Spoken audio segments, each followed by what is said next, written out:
ఒక్కసారి కొమ్మూరి గోల్డ్ కి కాల్ చేయండి. తాకట్లో ఉన్న మీ బంగారాన్ని విడిపించి మార్కెట్ ప్రైస్ కి వాళ్ళు కొనుక్కుని మిగతా డబ్బులు మీకు ఇచ్చేస్తారు. నమస్తే, వెల్కమ్ టు మనం టీవీ. నా పేరు వలి. అమెరికాలో సంచలనం సృష్టించిన ఈ ఎప్స్టీన్ సెక్స్ కుంభకోణానికి సంబంధించి మరొక సంచలనమైన వార్త బయటకు వచ్చింది. ఈ ఎప్స్టీన్ ఫైల్స్ మరికొన్ని 47,000 పత్రాలు ప్రస్తుతం బయటకు వచ్చాయి. దీంట్లో అధ్యక్షుడు ట్రంప్ మీద బలమైనటువంటి ఆరోపణలతో కూడినటువంటి వివరాలన్నీ కూడా బయటకు వచ్చాయి. సంచలనంగా మారింది ప్రస్తుతం అమెరికా న్యాయశాఖ. ఈ ఎప్స్టీన్ అనేవాడు సెక్స్ కుంభకోణానికి సంబంధించినటువంటి మెయిన్ సూత్రధారి. ఆ ఎప్స్టీన్ సెక్స్ కుంభకోణానికి సంబంధించి వచ్చినటువంటి తాజా వివరాలు కొన్ని అమెరికా న్యాయశాఖ విడుదల చేసింది. లేటెస్ట్గా సంచలనమైనటువంటి ఆరోపణలు అమెరికా అధ్యక్షుడు డొనాల్డ్ ట్రంప్ మీద వచ్చింది.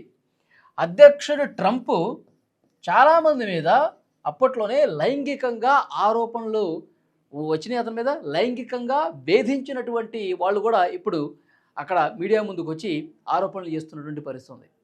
ఇప్పుడు లేటెస్ట్గా వచ్చినటువంటి ఈ ఆరోపణలు ఏంటంటే, ఒక మహిళని ఆమె మైనర్గా ఉన్నప్పుడు 13 నుంచి 15 సంవత్సరాల మధ్య వయసులో ఉన్నప్పుడు ఆమె చెప్తుంది, నేను మైనర్గా ఉన్నప్పుడు ఈ ఎప్స్టీన్ అనేవాడు డొనాల్డ్ ట్రంప్ ఇద్దరూ కూడా నేను మైనర్గా ఉన్నప్పుడు లైంగిక దాడికి పాల్పడ్డారు, లైంగికంగా చాలా వేధించారు, ఆ సమయంలో చాలా అసభ్యంగా ప్రవర్తించాడు డొనాల్డ్ ట్రంప్, అమెరికా అధ్యక్షుడు, ఇప్పుడు ఉన్నటువంటి అధ్యక్షుడు చాలా దుర్మార్గంగా ప్రవర్తించారు, నన్ను లోబరుచుకున్నారు, నేను మైనర్గా ఉన్నప్పుడు ఇదంతా చేశారని చెప్పి ఆమె తాజాగా చెప్పినటువంటి ఆ విషయాలతో కూడినటువంటి ఎప్స్టీన్ ఫైల్స్ ఇప్పుడు బయటకు వచ్చినటువంటి పరిస్థితి ఉంది.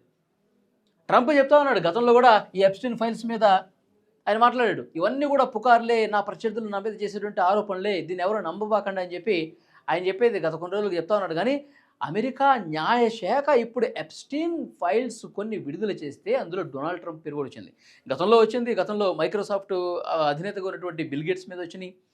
తర్వాత ఎంతోమంది అక్కడ బాలీవుడ్ ప్రముఖుల మీద వచ్చింది, అక్కడ హాలీవుడ్లో ఉన్నటువంటి వాళ్ళ మీద వచ్చింది, ఎంతోమంది పారిశ్రామిక దిగ్గజాల మీద పేర్లు వచ్చినాయి. వివిధ దేశాల ప్రభుత్వ అధినేతలు, రాజులు ఇప్పుడు ఈ మధ్యకాలంలో మనం చూస్తున్నాం, వాళ్ళ పదవులు కూడా కోల్పోయినటువంటి పరిస్థితి ఉంది. ఈ ఎప్స్టీన్స్లో అమెరికాకు సంబంధించిన కొంతమంది రిజైన్ కూడా చేసినటువంటి పరిస్థితి ఉంది. సో ఇది పెద్ద దుమారం రేగుతుంది. ఎప్స్టీన్ అనేవాడు అసలు ఏం చేశాడో ఒక్క ముక్కలో మీకు చెప్తాను. ఎప్స్టీన్ అనేవాడు వాడు ఒక వ్యాపారవేత్త.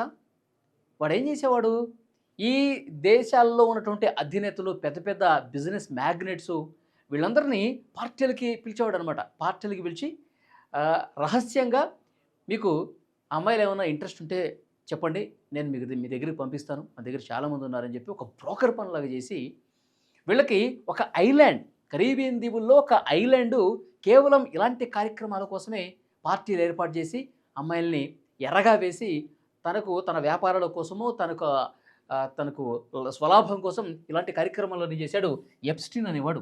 ఈ ఆరోపణలు వచ్చిన తర్వాత 2019లో అతను అరెస్ట్ అయ్యాడు, కొన్ని రోజులు జైల్లో ఉన్నాడు. అనుమానాస్పదంగా ఈ ఎప్స్టీన్ అనేవాడు చనిపోయాడు.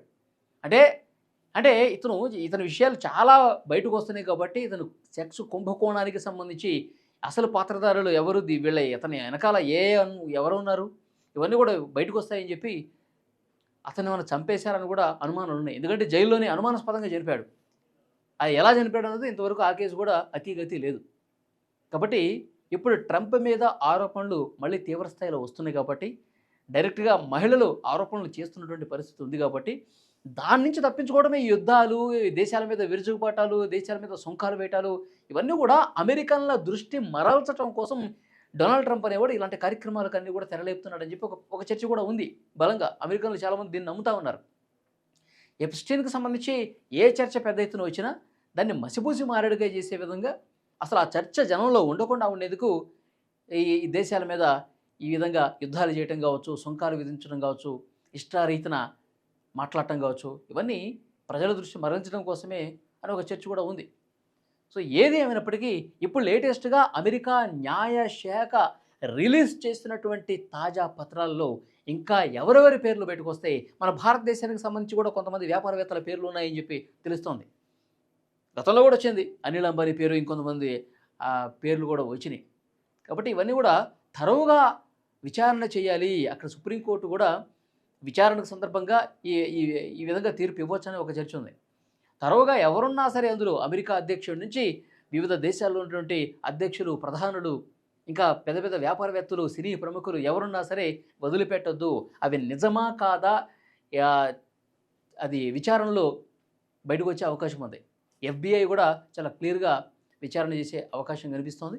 సో డెఫినెట్గా ఎప్స్టీన్ ఫైల్స్ తాజాగా వచ్చింది ఏంటంటే, ఇప్పుడు ఈ 47,000 పత్రాల్లో డొనాల్డ్ ట్రంప్ పేరు రావటం, నేరుగా మహిళలే నేను మైనర్గా ఉన్నప్పుడు ఈ విధంగా చేశారని చెప్పి అనటం పెను సంచలనంగా మారినటువంటి పరిస్థితి ఉంది. ఈ వీడియో మీద మీ అభిప్రాయాన్ని కూడా తప్పకుండా తెలియజేయండి.